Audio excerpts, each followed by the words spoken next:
Check us out on YouTube, Facebook, and X. And for the premier sports talk experience, tap into our Roku channel. Start your mornings with Mac and Jack covering all the weekend sports action. Then pour a cup and enjoy all the sports you can drink on the Coffee and Sports podcast. At midday, talk sports from east to west on the Coast to Coast podcast. Followed at night by some hot girl talk with Prim and Proper Sports featuring Sonia Pearson. Talk boxing on the Gloved Fist. Yankee fans tune in for Start Spreading the News. And there's more on the College Sports Huddle and Sports Scope with Robert Butler. And that's just a sampling. There are 20 podcasts in all and 70 weekly shows giving us a 3.4-star viewer rating. To find us on Roku TV, search for National Streaming Sports on the Roku search bar. Click on the logo and you're in. For laptops, mobile phones, and tablets, download the Roku app.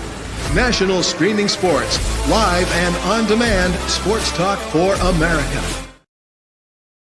If you like the sweet science, get ready to talk boxing on the Gloved Fist podcast with top boxing writers Frank Latirzo and Jack Hirsch.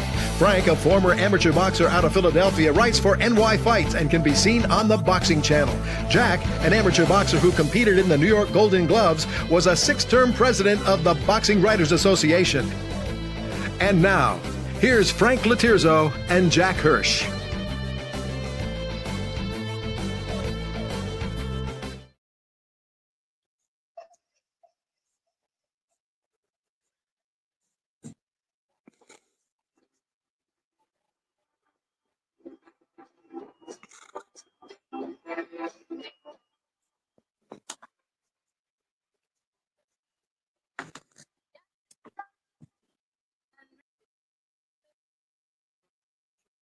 And we're back. Welcome to Glove Fist. My name is Frank Latirzo, part-time writer, full-time observer, joined by former 6-term president of the National Boxing Writers Association, Mr. Jack Hirsch. Jack, Merry Christmas. Happy Hanukkah. How are you?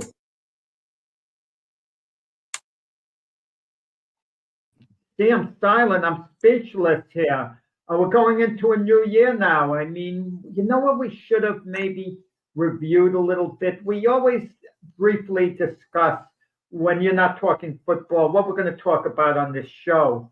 And one of the things, or I'm calling an audible offer, so not to change what we're going to do, we're going to cover that in detail. Who's going to be the fight of the year at this point? I don't think there are any meaningful fights that could be a fight of the year or this or that coming up. I mean, the year's practically no over. Runaway winners. I agree. Yeah, I mean, who should get the Fight of the Year award? And I'll be honest about it, I haven't given it a lot of thought. You know, I'll sit down in a few days and really deeply think about it. What's the Fight of the Year, the Fight of the Year? And maybe it's a case of whoever goes last, like in a round in boxing. Or who fights them both. Like Usyk, for example, he just won a mega fight. If he won the same type of fight early in the year, which he actually did, okay, against Fury, he's done it twice. But if he fought, let's say, last January and then beat Fury again in June, it wouldn't carry the same weight as beating him in December, right before the year ends, where it's fresh in the voters' minds. All right, we'll get to that, Jack. Let me just say this. Do you remember when Sonny Liston was asked about his fight with Cleveland Williams? It was the rematch.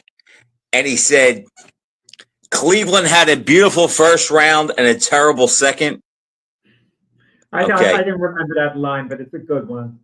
Okay, and that's what he said. Well, as far as my weekend goes, not counting the fight, I had a terrible Saturday, but a beautiful Sunday. And my terrible Saturday was this team I hate 24/7, the Ohio State Buckeyes, routed the Tennessee Volunteers, which I thought they were going to.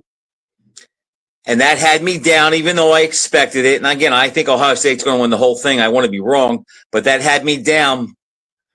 But, Jack, my beautiful Sunday happened when the Washington Redskins came back to beat the Philadelphia Eagles with 6 seconds left in the game to keep the Eagles out of being the number 1 seed in the NFC. So that's my correlation to boxing. I had a terrible Saturday night and a beautiful Sunday. You got 2 out of 3, Frank. Your Miami Dolphins are still alive. And if they can somehow finagle themselves into the playoffs, I mean, with Tua back in form, Tyreek Hill correcting his problem with the drops, Jalen Waddle to throw to the running game, the defense coming around, they could cause a little damage in Miami. Jack, Dolphins. but that's my problem. Why I have such a problem with the Dolphins, because it's always the same. We need to win out at the end, and we need to depend on other teams to win. If the Dolphins make the playoffs, they don't belong there, and they'll be exposed again and out in the first round if they make it. But they're not going to make it this year. The argument is going to be, does McDaniel survive the coach next year? And he probably will. Okay. Because the Dolphins are not a top flight organization like the Eagles. Anyhow. Cut a deal now.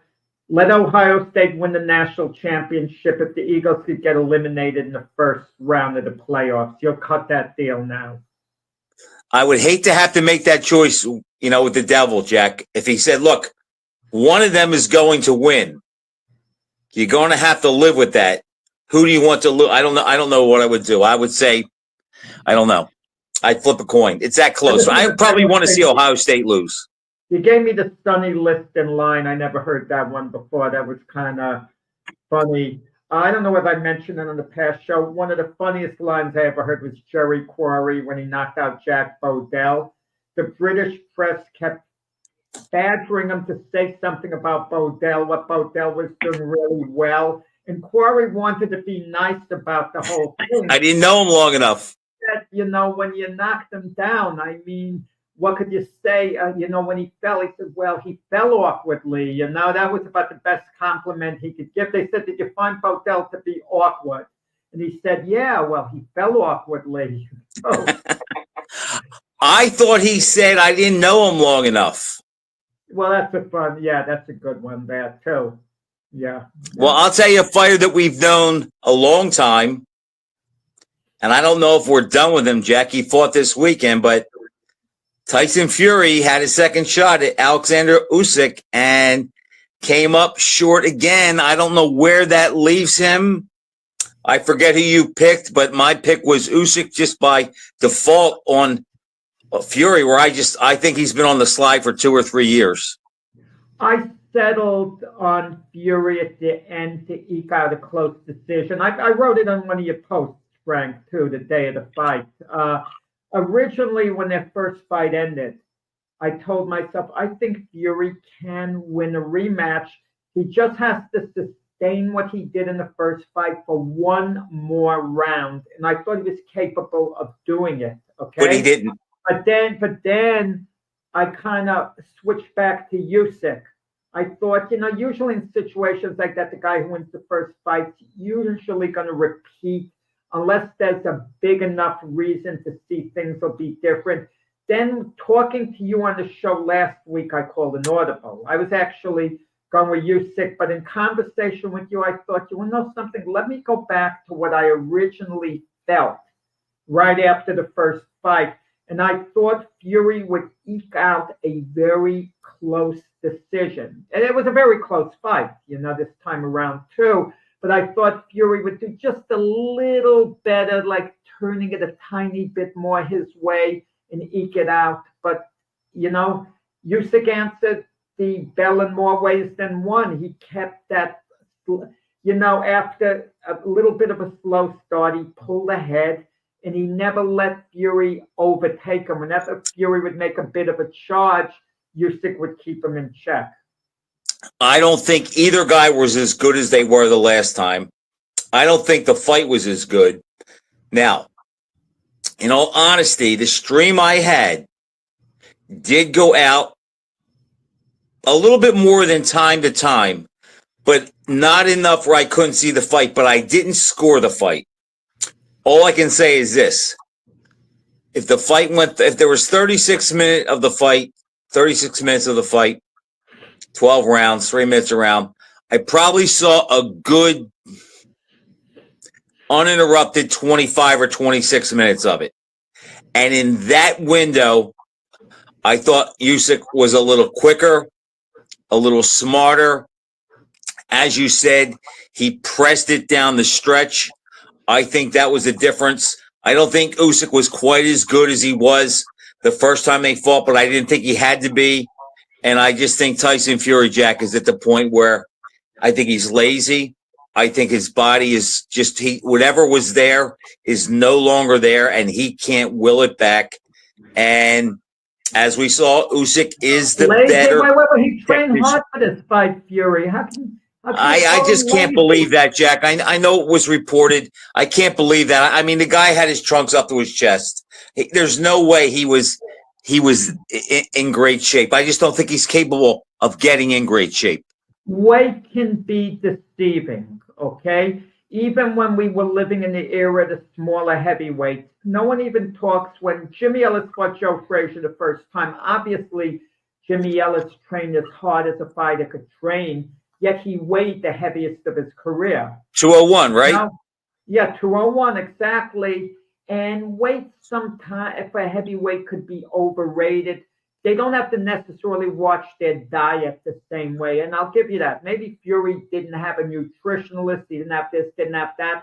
But I can guarantee you he worked very hard in training. Jack, that's not what I said. I think he pushed himself as hard as he can. I just don't think his body is capable of being in any better shape than he was in. But you're asking where the fighters go from here. If we're talking legacy and we're talking current status, those are two completely different things. Fury's legacy has to take a hit with the two losses to Usyk. It absolutely has to. But we don't know how. But we don't know how people are going to perceive Fury later on. I'll get back to that in a second. But currently, don't you think him and Anthony Joshua would be the biggest fight in the division still, because it's the most charismatic fight? It's a more charismatic fight than Usyk fighting Joshua, Usyk fighting Du Bois. It's the biggest fight, and this version of Fury against Joshua, we have doubt who's going to win. You're not the biggest Joshua fan, a supporter, believer, okay? Even now, you feel he's tentative. He might not have a chin anymore. But even you, Frank, wouldn't be sure who to pick, because you think, well, Joshua's chin might not be a factor against Fury because he's not really that big of a punch, even though he can knock a guy out. And you might think, you might even pick Joshua to outpoint Fury now. And if you would pick Fury to win, that means he's not through. But Jack, if Fury and Joshua fight right now, other than them both making a ton of money, what does it prove? We're going to see two flawed guys that have both proven over 48 rounds that they can't beat the champion. So is it a runner-up fight to say, well, who's second? I don't see, and I know I'm the minority here, but I just don't see the allure of that fight because, okay, they fight whoever wins. They're both on decline. What does it mean? And the winner, where's he going? Is he going to fight Piccoli? I can tell you where it goes. Let's say things happen that we don't completely foresee. For example, Usyk might fight Daniel Dubois again. He might not. But if he fights Daniel Dubois, who's improving, you got to give Daniel Dubois a shot in a rematch of beating Usyk. You can't write off his chances based on how I would give him no shot. You'd give him no shot in the rematch with Usyk. No. Well, but let's say he beat a guy, Jack.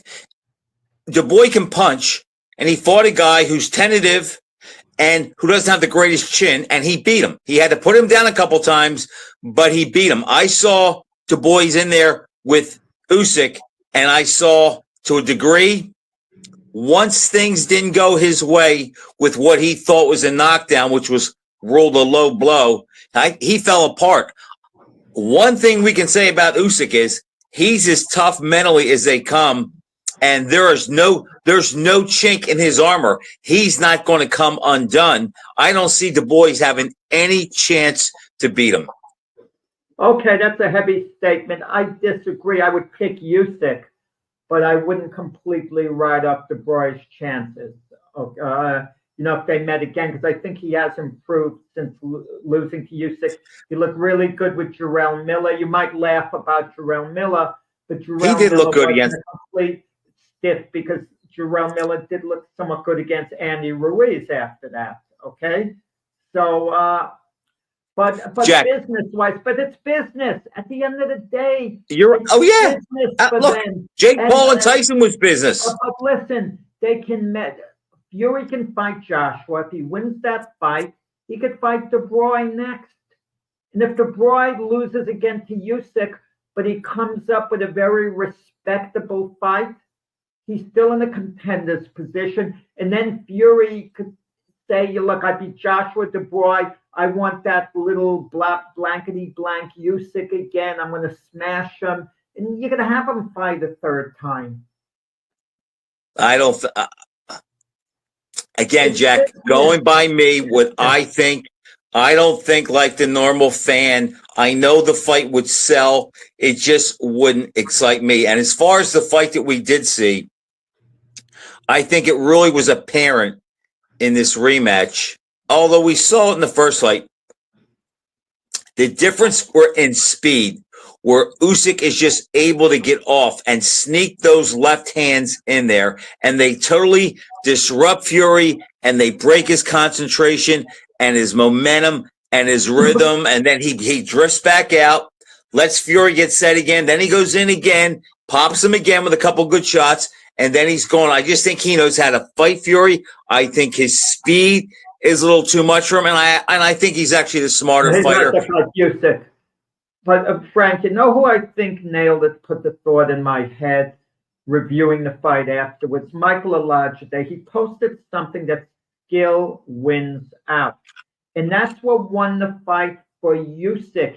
It wasn't that he had more heart than Fury. It wasn't that he had more determination. It wasn't that he was in better condition. It wasn't that he had a better fight plan. He's just a little more skillful than Fury. Usyk is the most skillful guy in the heavyweight division. Absolutely. But I think conditioning did play a part, Jack, where as the fight progressed, Usyk could keep going and Fury had to pick his spots and fight in flurries. But some guys, there are not many of them, they have a motor in which they never get tired. I mean, if they get tired, they can fight all night. And they've won all their fights throughout their career, all their tough fights by outlasting opponents. Michael Spinks was one of them. He would outlast his opponents. So he never faded down the stretch. And he was more skilled than everybody in light heavyweight. I was just watching his one close fight when he was light heavyweight champion. Eddie Davis. And in round 12, Davis was fading and clinching, and Spinks is coming on extra strong. If it was a 15-rounder, it might not have went the distance. But that's how Usyk beat Fury both times. He was able to keep going, and Fury couldn't quite sustain the pace. I mean, for one round, Frank, and their primes, if you had to pick a winner, Joe Frazier against Jerry Quarry, one round they let it all hang out for 3 minutes. Quarry could hang. We might pick Quarry to beat Joe because Quarry could throw everything he had at him for 3 rounds and vice versa, and he just had a little more. But Frazier's, the fight went on. People got better and stronger. Yeah. I think also, Jack, don't you think that with the emergence of Usyk and the way he's fought against Joshua, a guy 6'5", 250. Fury, I don't think he's 6'9", but they list him at 6'9", 280. And Dubois about what, 240? Big guy. In there. Okay, another big guy. I think he has shown that if you can box and you're, 6'2", 6'3", 220 pounds, that is big enough. And some of these guys, their size are almost too big. I don't know if you remember this, but Vladimir Klitschko would not spar Usyk in front of the press. And this is before Usyk was in his prime and Klitschko was pretty close to his. So I think the myth that the bigger heavyweight is so dominant, I like the fact that Usyk, Jack, has kind of quieted that a little bit, because I could see Usyk in there, and I'm not sure that he beats a Frazier or a Tyson or a Larry Holmes or somebody like that. And I think he's shown that the size of the heavyweights, the bigger heavyweights of the 70s, I think that's about the peak, where if you're much bigger than that, unless you're great and really skilled, I think it works against you to a degree. Usyk is so skilled. He holds his own with anybody, because he's so skilled. I can't imagine anyone blowing Usyk out or dominating Usyk. You know, I just can't. I'm not saying there aren't some heavyweights out there who wouldn't have beaten him, some of the great heavyweights of the past, but he's too skillful to be dominated, Frank. He's just too good.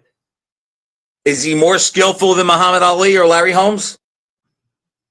Those guys had certain physical attributes that Usyk didn't have. That more foot speed, more athleticism, a little better dexterity. But I'm going to tell you, they don't. I mean, Ali could hit and run, and maybe outpoint Usyk with room to spare. Maybe Holmes could do the same, but it would be hard. But whenever they'd stay to fight, Usyk would come over the top with punches, and he'd be landing his shares well. I mean, Ali would be tough to Usyk because of the movement. Usyk would Usyk would have to come after him, try to cut off the ring. That would be very difficult for Usyk, because even against Fury, even though Fury boxed, Usyk was able to find them to an extent. Even when Fury was boxing, Usyk would put on that pressure. But Fury's kind of a big body. It's a little bit different from like a Larry Holmes with that great jab. But Holmes was hittable.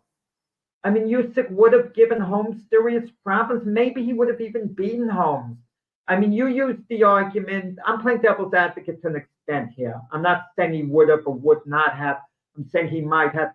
You've used this argument in the past, like who's a certain guy fought. Like in the case of Bob Foster, you admit all-time great light heavyweight, but who's he fought? And you kind of held it a little against him, which is okay. But I could say that about Larry Holmes. He had that great fight with Ken Norton in 1978. Then after that, who's he really fought? To say it's a no-brainer he would have beaten Usyk. Usyk was much better than everyone, not counting the faded version of Ali. Let's throw that out the window. Usyk is clearly better than all of Holmes' opponents after Kenny Norton. But you could say the opposite there too, Jack. Usyk has never seen anyone like Holmes, and it's pretty much a consensus opinion that Larry Holmes has the best jab in heavyweight history. And I think that had a lot to do with his competition looking as mediocre as he made them look most of the time. What if I said to you, what can't Larry Holmes do in the ring? What do you say? I think he's vulnerable to one. But I want to correct something. You're saying Usyk hasn't fought anyone in Larry Holmes' class. Fury was definitely in Larry Holmes' class. You're looking at the Fury who's lost 2 fights to Usyk. Before that, people were talking about Fury as being maybe a top 10 all-time heavyweight and trending towards the top 5. I mean, people were saying, because he's such a big man, they're saying who could do so many things. Now, the 2 losses to Usyk, he's become in the mind of Frank Laterzo damaged goods. He wasn't probably that good to begin with. And Fury would have been a handful for any fighter in heavyweight history. Jack, because of his size. Yeah, but Usyk is not a small guy. Fury would be a problem for somebody like maybe like a Jerry Quarry or somebody like that because of his size. But I don't know. I mean, we could go back and say, well, who did Fury beat that good?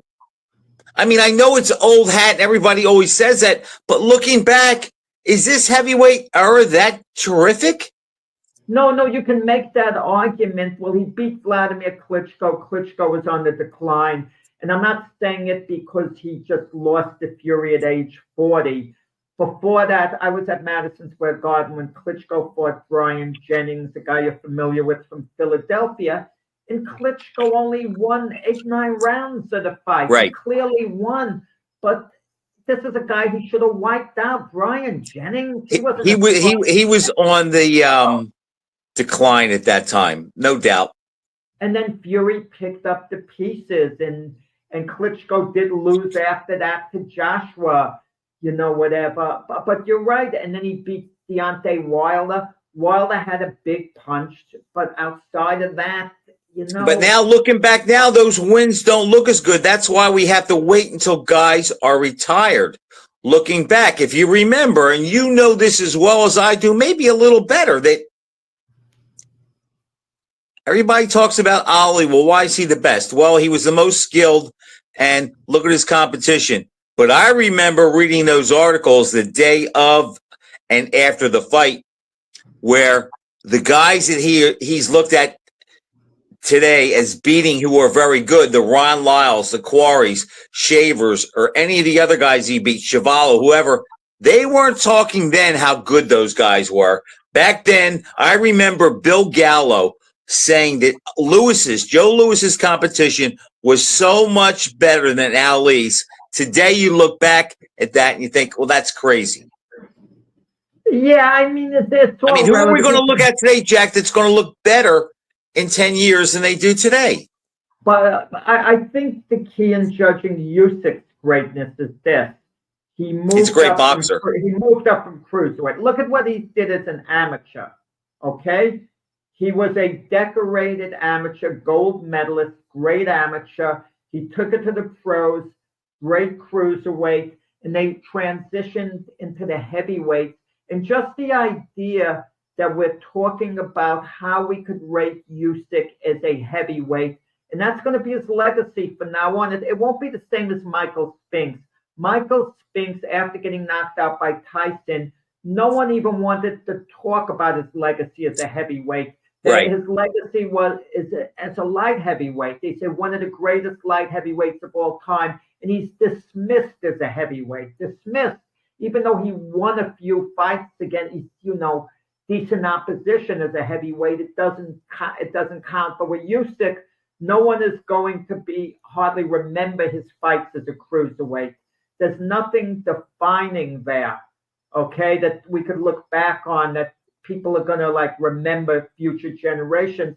But his legacy is a little guy who gave up the weight, put on some weight himself. He gave up 55 pounds to Fury, Frank.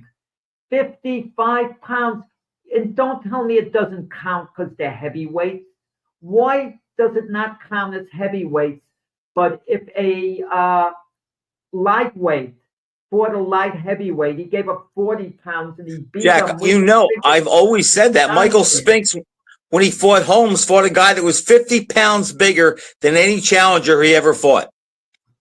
Yeah. No, but I'm saying if Roberto Duran, when he was lightweight champion, moved up in weight and let's say beat Victor Galindez, we would be saying how historic that is. We wouldn't even consider matching him with Galindez because we'd say Duran's only 135. He shouldn't be fighting a guy 40 But pounds. Jack, guys under 200 pounds, it's not the same. The increments are not as big. Usyk, as a cruiserweight, was 200 pounds. He's put on 20 pounds. If you're 220 pounds, you're big enough to fight anybody. I don't care how much they weigh. If you're 220 and you're all there at 220 and not fat, he's big enough to fight anybody. Let me throw this at you. Deontay Wilder weighed about 214.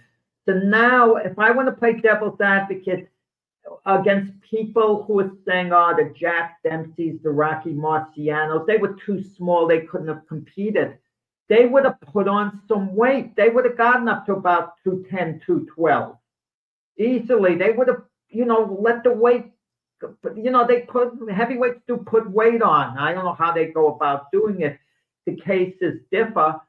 So who's to say that a Rocky Marciano or Jack Dempsey couldn't have chopped down the Usyk. Not a Usyk, I mean, a Fury. Jack, I actually think they had. I actually think they had this style. It's the one style we've never had to see Usyk deal with because it's the hardest style to fight. And there's only been 4 or 5 great ones in the heavyweight division, and that's the attackers and the swarmers. I think they're the guys that would give Usyk trouble. The guys that could pressure him and force him to fight and not let him box, like Frazier did to Ali, like Marciano did to Walcott and Charles, like Dempsey did to his opponents. I think they're the guys that would give Usyk trouble. But look, they're never going to fight. I don't like matching them like that. Usyk, I think, is becoming in the minds of many people. They're going to call him a great, one of the greats. I guess it's hard, even though 23 fights, it's kind of hard to argue against that. There was a list today, I saw today, Jack, on Boxing Scene that they ranked the best heavyweights from 2000 to 2024, and they had Usyk number 1. Oh, I thought it was like an all-time list. It's the last 25 years of this decade. They have Usyk 1, Vladimir 2, Vitaly 3, Lennox Lewis 4, Fury 5, Joshua 6, Wilder 7, Parker 8, Andy Ruiz 9, and Chris Bird 10. I can't put Usyk. What's Lennox number 4? That's what behind Vitaly Klitschko. All right, here's what he said. Lewis is the best and most accomplished heavyweight on this list by some distance. He is down in 4th solely because he fought only 4 times this century, with the first of those being subsequently a bench upset loss. And yet, such as his quality, that even that limited cameo was sufficient to place him in the top half of the list. A first-class champion whose reputation continues to increase in his absence. All right, so he only fought 4 times, but I would take the opposite and say the Lennox Lewis that beat Rockman in the rematch or beat Tyson or beat Vitaly would beat Usyk and Vladimir, who he has ahead of him. The thing that I think people hold against Vladimir Klitschko is he doesn't have the legacy fights, the legacy opponents, the high-profile wins. That's the first thing that we look at, okay? And what were his biggest wins? And it's not his fault. I mean, he beat David Haye. He beat Samuel Peter. Were those his biggest wins? I mean, and that doesn't do it for people. I mean, with Vladimir Klitschko, it was a body of work. I will say this, though, and I agree with what you just said. The only thing I'll say to counter that is I don't care what era you fight. If you go undefeated for 10 years and 22-0 with 15 knockouts and title bouts, somebody in there had to be pretty good, and you have to be pretty special to dominate that long. I agree completely. As far as Usyk and Klitschko, you know, I wouldn't count Usyk out in the fight against Klitschko at all. I might save him to win because over Vladimir. Over Vladimir. I could see him outboxing Vladimir. I don't think he'd beat Vitaly. Vitaly would be basically a hidden move fighter. I think Vladimir would present more problems than Vitaly because Vladimir, I disagree. I think Vitaly's awkwardness, toughness, and physical strength and chin would be a problem for Usyk. Well, Usyk, I'm not thinking in terms of him knocking these guys out. I mean, Usyk can hurt someone, but he's not the biggest puncher. I could see Vladimir Klitschko getting tired against Usyk in a fight like that. But Vladimir has such a strong jab, and he's so powerful. Usyk, you know, might have to pay too much of a price coming in. It wouldn't be like Tyson. He'd be able to punish Usyk more than Tyson Fury did. Okay? But I also know Vladimir Klitschko could fall apart at the seams as well. Well, one thing, Jack, here's what we do know. I mean, all the other things are speculation. The result of that fight, to me, and I talked about this a lot before the fight, is Usyk, based on a somewhat, again, I can't say because I didn't score it, but I can't really see there being a case for Fury. The fact that he won a clean decision over him twice, I think that pretty much sets up Usyk. If nothing else, he is the best heavyweight of the post-Klitschko era, and that's when Fury took the title from Vladimir up until today. He has the best wins, and he's undefeated. How many heavyweight champions in history have the amount of quality? I'm not talking about defenses, quality victories that Usyk has already compiled. 2 quality wins over Anthony Joshua. Those are very high quality. 2 high quality wins over Tyson Fury. A quality win over Daniel Dubois. You know, if there's a red flag about Usyk, it would be in the Derek Chisora fight. That was too close. And that was early as a heavyweight, so he gets a pass. Early as a heavyweight, yeah. But still, he's fought only top guys. Even if Joshua and Fury fought him twice, they were arguably the 2 best opponents available, even the second time around. Yeah. Look, he earned it in the ring, Jack. You can't take it from him. You know who might represent a threat? If I had to say a wild card out of nowhere, how do you say his name? Martin McCauley. Right, because he's a powerful guy. He'll come at Usyk. Maybe that's the type of fighter that's eventually going to beat Usyk. Someone who could just overpower him, go right. But Mike Hunter beat himself. Mike Hunter could outbox him. But that was a while. You got to think Usyk could. That was a while ago. There was a point, and it's laughable now, when he was at his peak. I thought Joe Joyce could be a real problem because he had such a motor, punching nonstop. But Joe, that's when I said who were the Miami Dolphins, like what fight, I just nailed it. Joe Joyce. Joe Joyce. I'd like to think they were even that good. I'm not sure. I think that. I think Usyk.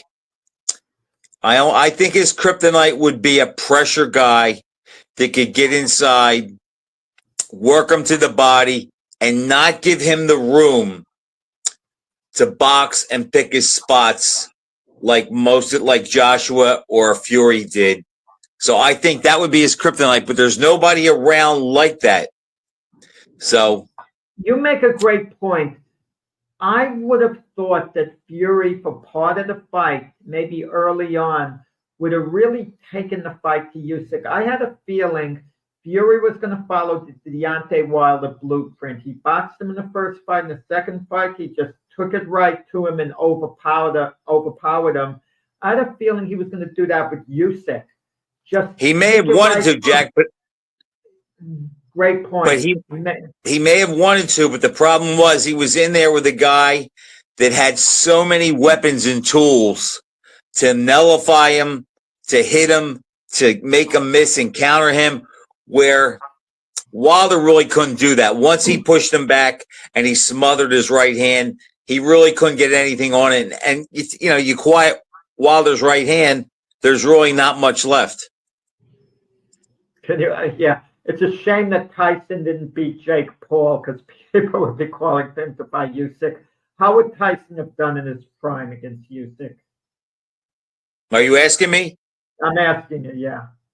I think because Tyson can come in low and force him back and not really have to worry about his power, I think I would look, as of right now, I take Tyson, because I have no doubt in my mind that Tyson would beat Dubois, Joshua, and Fury. So I would take Tyson based on Tyson is a great fighter, and based on style, I would take Tyson. I mean, with him, Jack, sometimes. So sure. No, maybe Usyk. Tyson had difficulty against tall fighters. Tall fighters gave him problems. I remember Angelo Dundee even saying before Tyson fought Buster Douglas and Razor Ruddock, he was on a talk show and a caller called in, and Dundee said Douglas and Ruddock are going to give Tyson tough fights because they were tall guys. Against Jose Ribalta, a very tall guy, he gave Tyson problems. But Usyk isn't tall like those guys. Jackie's 6'2". No. I'm not talking about Usyk. I'm talking about Fury, Joshua. I wouldn't completely discount their chances because of the height factor. But I just think, Jack, he would take Fury's heart. I'm sorry, he would beat Joshua like he did Bruno. And I'm not sure Joshua takes as many shots as Bruno did before he succumbs. Yeah. As far as Fury, Jack, I think he would get inside and just blast him downstairs, and eventually Fury would not be able to move, and he would get him. I can see what you're saying, though, but Fury doesn't always fight big either. Usyk and Holyfield, I would have to go with Usyk's skill level in a fight like that. I mean, I know how great Holyfield was, but I think Holyfield's the guy that could get to him. I would still, if you give me Holyfield that beat Douglas, who fought Bo twice, or who beat Tyson, I'm taking Holyfield, but, I wouldn't bet my life on it. It's a legitimate argument. Yeah. And if you look at it that way, Jack, and I just basically said that Holyfield and Usyk, I mean, I'm going to try to be objective. I like Holyfield better, but I'm not sure that he beats him 3 out of 3. And if I have Holyfield in my top 10 all time, and I'm not sure he beats Usyk every time, Usyk's got to be in that conversation, I guess. Yeah, I just feel Usyk had so much skill. He could have competed against any other heavyweight. No one blows him out. No one dominates Usyk. I mean, in Ali, the first coming of Ali can hit and run. I understand that and pile up the rounds, but he doesn't damage Usyk or beat him up. No, but Ali doesn't beat up guys. Ali is not at his best against guys that don't try to kill him. Every time Ali would get close to Usyk, there would be problems because of Usyk's skill level. So basically, it would have to be a hit and run fight for most of the fight, which Ali would be able to execute. Yeah, that would not be a fun fight to watch. I think Usyk and Frazier, or Usyk and Tyson would be intriguing. But look how we're talking about him. So that must say something about how good that we think he is if we're talking about those fights. A heavyweight. I mean, what's that? I mean, how many heavyweights to beat Joshua 2 out of 2, Fury 2 out of 2, DeBroy? He's already got a body of work. Think of it. How many heavyweight champions have had that body of work? I mean, I could point to a guy like Gene Tunney. He didn't have that body of work as a heavyweight. No, he'd be a lot of good. No, not as a heavyweight. His body of work, Usyk, is already as good as Jack Dempsey's. When you think of it. Yes, probably. And he's not done yet, Jack. Who's he going to fight next? Well, the question's this with Usyk. I would like to see him retire. If he did retire now, I mean, how is he going to be rated? How do you rate him compared to 2 other unbeaten fighters, Andre Ward and Joe Calzaghe? I think he would have accomplished more than Calzaghe and Ward. Something about, and I don't blame Calzaghe and Ward for retiring, not at all. I mean, they made the best decision for them. Kudos to them. They had great careers. But somehow you get the feeling their career wasn't complete. To the point that Usyk has better names. Right. I mean, Calzaghe didn't get Jones or Hopkins when they were on their game. Right, exactly. And he got knocked down in both fights and shook. And Calzaghe didn't have quite the defining fight, that you'll. I mean, you could say Jeff Lacey, was a good win at the time, but then we saw how Lacey was after that. And a lot of people thought Lacey was going to beat Calzaghe. Yeah.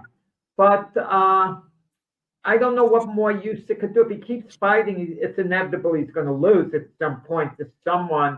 And I'd hate to see him just lose a fight, and even if he regained the title later, you kind of like to see him bow out. There's nothing more to prove. He's made enough money. I mean, why is he? He'll probably fight one or two more times, Jack, and retire. And you know what? I would pick him against the blind field to go 2-0. I don't care who's out there. So he'll probably retire 25-0. Usyk was funny talking about after the fight. He said his son called him early in the day. He missed his family. His son won a judo tournament. Okay? I saw that. And his son said to him, "Dad, now it's your turn." You know what I mean? Like he put the pressure on his father. Now it's your turn to win. I did my thing. Now you do yours. That was kind of. I saw that post, and that warmed my heart that the heavyweight champion of the world has his sons doing judo, because as you know, I've been doing that for the last 3 years. Yeah. And I love it. Although it's very hard and very taxing for an old man like me to be doing it, but I just love it so much. In fact, Jack, if I would have been exposed to judo when I was boxing, if you take the influence of Muhammad Ali off the table, I'm not sure what I would have preferred more. I really do like it a lot, but it is really, I mean, you can't box at our age, but judo's pretty tough too. But I thought it was kind of cool that Usyk's kids are doing martial arts and entering judo tournaments. Yeah. But with the money being offered to these fighters, it's hard to walk away. Usyk 114 million, Fury 76 million. So if Fury was going to fight Joshua, let's say hypothetically, he would get at least the same 76 million, might be 100 million that they would give him to fight Joshua. Both guys. Well, that's amazing, Jack. Amazing. But how do you walk away from that type of money? You can't. I mean, it's addictive after a while. Even though you have Fury should have all the money he needs to last in the rest of his life and future generations. If the numbers that we're seeing are true, he should. But if you can, after taxes, clear another 60, 70 million. Who doesn't need 60 million?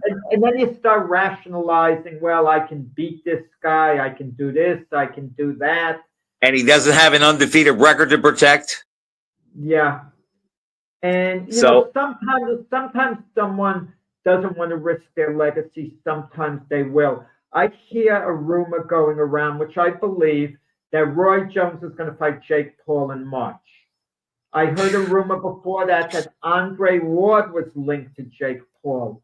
Now, I believe Andre Ward cares a great deal about his legacy, but Andre Ward also might be thinking, "Wow, even if I lose, I'm making generational money for my family," and he's a big family man. I'm willing to take that risk. If I lose, I get a pot of gold, with that too. And he's probably thinking, if I get in shape, I think I'll have enough to beat this guy. But in any event, Floyd Mayweather, even if he thinks at this point he can beat someone, no matter how much money Floyd is offered, Floyd, I don't think, would fight anyone. He wouldn't fight Pacquiao. Again, if they offered Floyd 250 million now, he wouldn't fight Pacquiao unless Floyd wound up being totally broke. That's the only thing that would force his hand. I think if they offered him 250, he'd fight Pacquiao. My question to you is, because I think he believes that he'll always be able to beat Pacquiao. My question to you is, if they offered him 250 million, would he fight Terrence Crawford? Okay, that's what I mean. I mean a risky fight. A fight in which it's 50-50, whether he's going to, in his own head, whether he's going to win or not.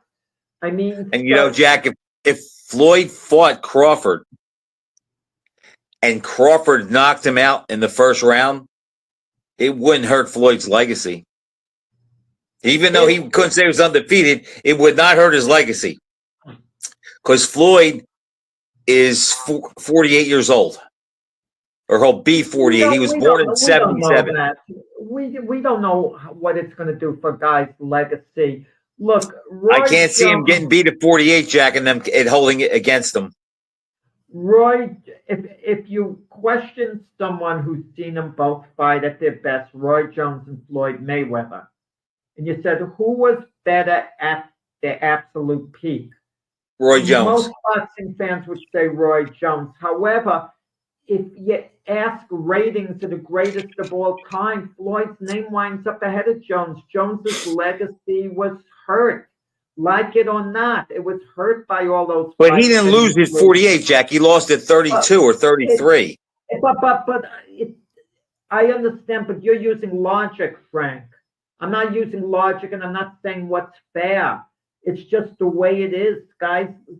Legacies are perceived as being different. Even Roberto Duran, considered an all-time great, his legacy was hurt by fighting after the first Sugar Ray Leonard fight. Like we've discussed, if he hung it up with a record of 72-1 and the one loss against the Jesus avenged with 2 knockouts, and he quit then, and it just let his legacy play out. You want to know something? He would have a lot of support as the greatest fighter of all time, pound for pound. If he would have quit after the first Leonard fight, he could make a case he was number 2. People make a case he was number 1. And which brings us to Sugar Ray Robinson. How many great fighters did he really beat? All-time greats. I can play devil's Who, Robinson? advocate. Yeah, I mean, he beat like 11 or 12 legitimate Hall of Famers. Yeah, but Hall of Famers, and I don't mean to demean it. Kid Gavilan was great. He beat him. Henry Armstrong was past his prime. You want to talk about the Basilios and the Fulmers. Robinson was past his best, okay? But the point is, they split a series of fights. Rocky Graziano, he looked great knocking him out. But, Rocky Graziano wasn't an all-time great. LaMotta gave Robinson fits in all their fights, but in all fairness to Robinson, he always gave away a lot of weight. 15 pounds, right. Yeah.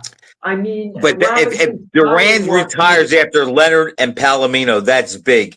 But if it's before that, if you look at his lightweight resume, Jack, there's not really that many great fighters on there.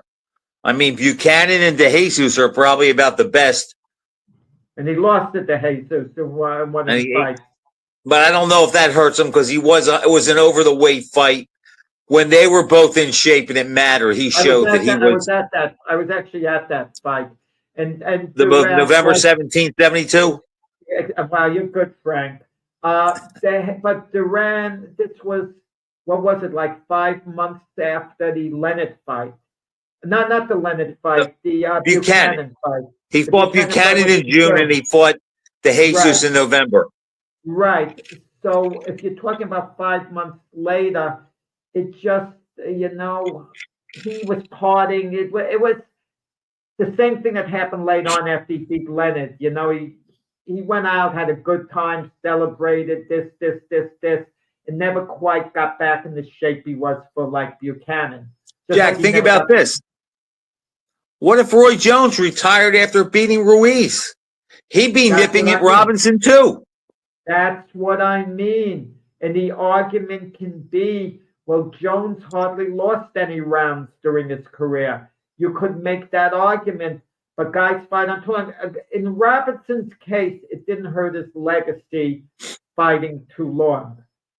People perceive it as different. In Ali's case, his legacy wasn't hurt. That's the perception. Okay? But that's Jack. That's why I don't think Mayweather's legacy would be hurt if he got beat by Crawford in one round, because he's 48 years old and he'll have gone 10 years without having a real fight. Okay. As much as I don't like him, I couldn't hold that against him. Let's take a case of Aaron Pryor.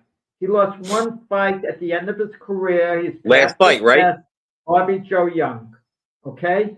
If he didn't lose that fight, Aaron Pryor would have been unbeaten for his career. And considering how charismatic he was, he would have been like the James Dean of boxing in the way we would have thought, wow, this guy, Pryor. You think the Bobby Joe Young fights hurts Pryor? He can't. we can't put him Other than him not being undefeated. What is the ID card for Joe Calzaghe and Andre Ward? They're unbeaten. Give them each a loss, and no one talks about them as being an all-time great. No one. Okay, if Marciano doesn't get the first decision against La Starza, you could say that too. Absolutely, it hurts him badly. Badly. I mean, how do you justify Rocky being one of the best of all time? But his ID card, he was unbeaten. Like your 72,000. What made them, they were unbeaten. If they lost one game, no one would be discussing.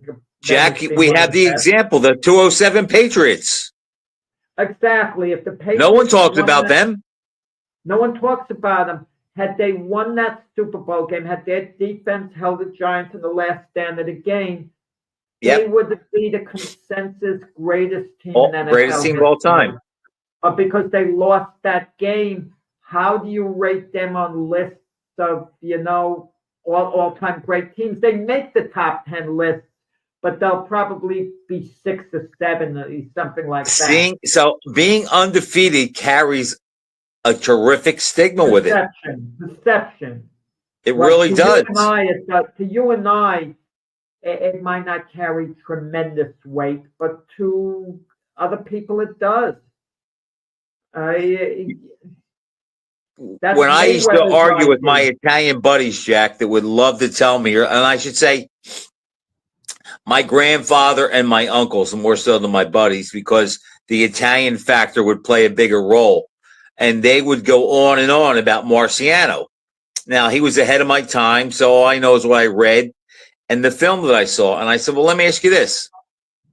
Do you think that George Foreman or Joe Frazier would have lost to anybody who Marciano fought the night he fought them? And when you go through the names, they kind of had to come back and say, no, he'd be undefeated. They would be undefeated. I said, well, then what makes Rocky so great then? Because if he fought everybody they did, he would not go undefeated. So the stigma of that, in a good way, carries a ton of weight. Think about this, Jack. What if Hagler doesn't lose to Leonard? Everybody would probably rank him over Monzon. No. Listen. And so it's funny the way legacies work. That's what I was trying to say, Frank. In the case of Hagler, the loss to Leonard hasn't hurt his legacy. And something strange, had he been given the decision in that fight? What if he won, though? If he won, let's say he was given the decision. I think Leonard deserved the decision. You feel that way, too. We're not debating that. But let's say if they gave Hagler the decision. It was a split decision. They could have given it to one more judge. I think it would have been a very unpopular decision. And people would have said, Hagler isn't that good after all. He could barely eke out a decision over a Ray Leonard who had one fight in 5 years. They would have looked at it differently, the perception. But a lot of people do rank Hagler over Monzon now. It's kind of split down the middle. You're right. But I think if Hagler got that decision, he would probably be over Monzon more times than not. It's pretty even now. It'll be interesting to see how history treats them or that. But Monzon has the argument that he never lost a title fight. 15-0 in title fights. Hagler's 13-1-2. Yeah, no, 13. Don't look at that. People don't look at that at all. Hagler's charismatic. His legacy didn't get hurt with the Leonard fight. Look, Arguello, an all-time great, his legacy was hurt with the prior fight. You don't look at him as being one of the best of all time, Alexis Arguello, because of that. It's strange how legacies are perceived. Maybe Tyson Fury could convince enough people he got robbed the way Ali did with the first Frazier fight. And if he could do that... Well, Fury had the better case than Ali had. Yeah, well... But the bottom line is most people feel Usyk won both fights, the majority, and I think that's going to hold. And it's funny. And Jack, think about this. Think about how close they both were. Yeah. I mean, there was a lot of tough rounds to score in that fight from what I saw. Yeah. Listen, but Usyk, we got it going now, but Usyk was the smaller guy. Kudos. And he landed the cleaner shots. Okay. Okay. Thanks for watching, everybody. Happy Hanukkah and Merry Christmas, and we'll see you back.